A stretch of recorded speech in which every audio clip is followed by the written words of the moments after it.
मी रात्री प्रवास करत येत असताना भुजबळ साहेबांच्या वेगवेगळ्या व्हिडिओज ते मी पाहिले। त्यांनी ज्या ठिकाणी ओबीसीच्या संदर्भात म्हणजे मेळाव्यामध्ये भाषण केलं ते भाषण पण मी ऐकलं, पण सरकारवर टीका केलं ते तुम्ही सांगताय ते व्हिज्युअल मी ऐकलं नसेल, म्हणजे ऐकलं नाही ॲक्च्युली। तर आता असं आहे की त्यांनी मनोज जरांगे पाटील किंवा आरक्षणासंदर्भात जे काही टीका टिप्पणी केली ते मी ऐकलं।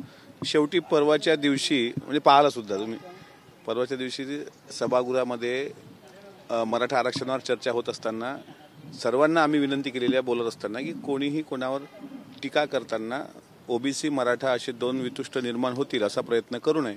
आमची पण दोघांना पण विनंती आहे, जरांगे पाटलांना विनंती आहे, भुजबळ साहेबांना पण विनंती आहे की अशा पद्धतीनं दोन समाज विचलित होतील असं कोणीही वक्तव्य करू नये। आणि राहिला सरकारवर नाराजीचा असलेला त्यांचा प्रश्न जो तुम्ही विचारलाय, तर त्यांना जो अनुभव मांडायचा होता तो त्यांनी वैयक्तिकरित्या मांडला, पण सरकारमध्ये ते सध्या मंत्री आहेत आणि मला असं वाटते की हे भूमिका त्यांनी का मांडली याचं उत्तर ते स्वतःच एकूणच कुणबी प्रमाणपत्र जे मिळत आहेत त्यावरनं त्यांनी संशय व्यक्त केला की इतकी प्रमाणात कुणबी पत्र कशी काय लगेच मिळत आहेत, खोटे कुणबी प्रमाणपत्र दिले जात आहेत। एकूणच या विधानांमुळे युतीमधले आमदार खासदार हे देखील नाराज आहेत भुजबळांच्या या अपरोक्ष टीकेमुळे। नाही, मी तेच म्हणतोय की टीका टिप्पणी करताना दोन्ही समाजात बॅलन्स राहील असं सर्वांनी बोललं पाहिजे। आता मोठ्या प्रमाणात ओबीसीचे म्हणजे कुणबी प्रमाणपत्र भेटत आहेत, तर मी परवा जर माझं भाषण तुम्ही विधान परिषद ऐकलं असेल तर कुणबी असल्याचे अनेक दाखले मराठा समाज संदर्भात मी स्वतः दिलेले आहेत। इथले राजे भोसले नागपूरमधले हे इथे कुणबी आहेत। छत्रपती शिवरायांच्या तत्कालीन इतिहासाच्या संदर्भ साधनामध्ये कुणबी हा उल्लेख आढळतो। त्याच्यामुळे समाजाची मागणी रास्त आहे, पण आमच्या पक्षाची भूमिका ओबीसीच्या आरक्षणाला धक्का न लागता मराठा समाजाला न्याय मिळावा। आणि काल मुख्यमंत्री एकनाथ शिंदे साहेबांनी तेच सांगितलं की मराठा समाजाला न्याय देण्याचा आम्ही प्रयत्न करू। वारंवार सरकारकडून सांगताय की ओबीसी समाजाला, मग भुजबळ एवढं का बोलताय? आता तो अभिव्यक्ती स्वातंत्र्य आहे त्यांचं, त्यांना बोलण्याचा अधिकार आहे। आहेत सरकारमध्ये आहेत, त्यांच्याकडे कॅबिनेट मंत्रिपदाचा दर्जा, मंत्रिमंडळात बोलले पाहिजे, पण असं का म्हणजे मुद्दामून तेढ निर्माण करण्याचं काम सध्या सुरू आहे का? नाही, आमच्या वरिष्ठ पातळीवर त्यांना आता काय मी तितका मोठा नाही की मी भुजबळ साहेबांना ते सांगावं। मुख्य प्रवक्ते आहेत मी, मग माझं उत्तरच ऐका ना, मी अगोदरच सांगितलं की दोन्ही गटाकडून दोन समाजात तेढ निर्माण होईल अशी वक्तव्य येता कामा नये, हीच मी बोलू शकतो। याच्या पलीकडे मी काय भुजबळ साहेबांना फोन लावून असं म्हणू शकतो म्हणजे मी दोघांना पण त्यांनाही टीका करायला पाहिजे, त्याच्यावर बोलायला पाहिजे। तुम्ही फक्त भुजबळांवर बोलून नाही, अहो तुम्ही मराठ्यांना सपोर्ट करताय। उमाटे साहेब तुम्ही आता आलेत, तुम्ही येण्याच्या पूर्वी मी स्वतः सांगितलंय की जरांगे पाटील असोत किंवा भुजबळ साहेब असोत दोघांनी एकमेकांवर टीका करू नये। मी कोणा एका पक्षाची कोणा एका समाजाची बाजू घेत नाही आहे, मी पण ओबीसीतला घटक आहे ना, मी पण ते सांगतो। दुसरीकडे काल शिंदे समिती तुमच्या गटावरती जोरदार टीका केली आहे। पनवेल मेळाव्यामधून शरद पवार आणि अमोल कोल्हेंनी जोरदार टीका केली आहे तुमच्या गटावर, अजित पवार गटावर। काय टीका केली त्यांनी? काय केली? शरद पवारांनी काय नाही केलं ते माहिती नाही अजित पवार गटाला। मग दादांचं नाव घेतलंय काय कोल्हेंनी? कोल्हे साहेबांना माहित आहे की कोल्हे साहेबांना शिरूर लोकसभेमध्ये कोणी मदत केली, ते कशासाठी भेटले होते।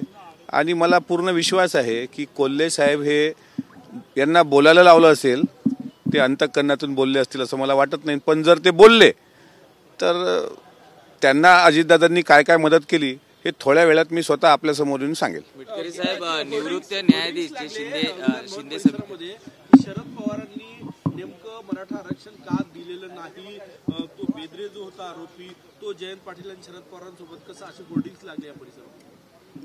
बघावं लागतील होर्डिंग्स, नाही बघितले मी। अजितदादा म्हणतात की आता साहेबांना थांबलं पाहिजे, वय झालेलं आहे त्याचं, तर दुसरीकडे पवार साहेबांचं असं नसतं, त्यांना मला असं म्हणतात मी काय म्हातारा झालोय का? असं आहे, मी काय म्हणजे तुम्हाला काय अपेक्षित आहे?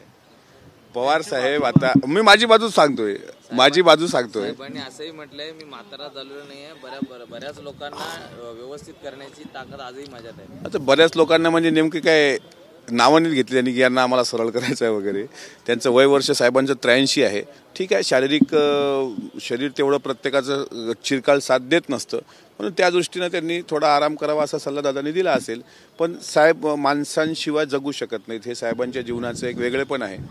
त्यामुळे साहेबांना फिरण्याचा अधिकार आहे, साहेबांना बोलण्याचा अधिकार आहे, साहेब मोठे आहेत, त्यावर माझ्यासारख्या पामरांनी काय बोलावं, मी पामर आहे। दुसरीकडे मराठा आरक्षणासाठी नेमलेल्या शिंदे समितीची काल बैठक झालेली आहे मुख्यमंत्र्यांसोबत, आणि यामध्ये 54,81,000 कुणबी प्रमाणपत्र सापडलेली आहे. त्याचबरोबर त्यांना कॅबिनेट मंत्रीपदाचा या समितीला दर्जा देखील दिला जाणार असल्याचं कळतंय. कसं पाहता एकूणच? शिंदे समिती बरखास्त करा अशी भुजबळ साहेबांची मागणी होती. त्याचं कारण असं होतं की इतक्या मोठ्या प्रमाणात कुणबी समाजाचे जे दाखले भेटत आहेत त्यामुळे कुणबी समाज ओबीसी समाज नामशेष होईल का अशी भीती भुजबळ साहेबांना आहे.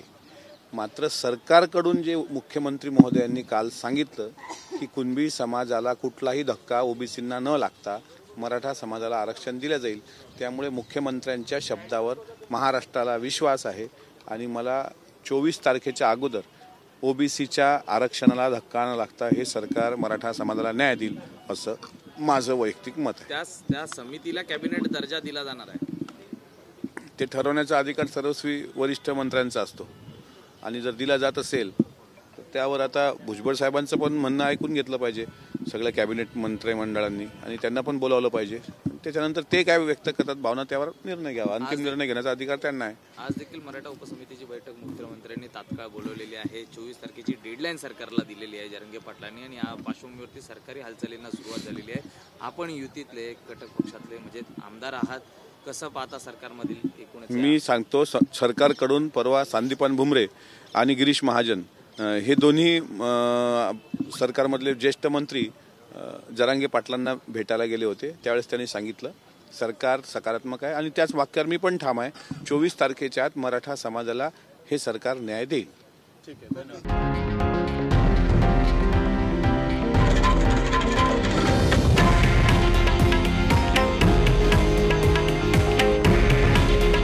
हे आहे देशातील नंबर 1 न्यूज नेटवर्क आणि आपण पाहत आहात TV9 मराठी. काळजी तुमची, हित महाराष्ट्राचं.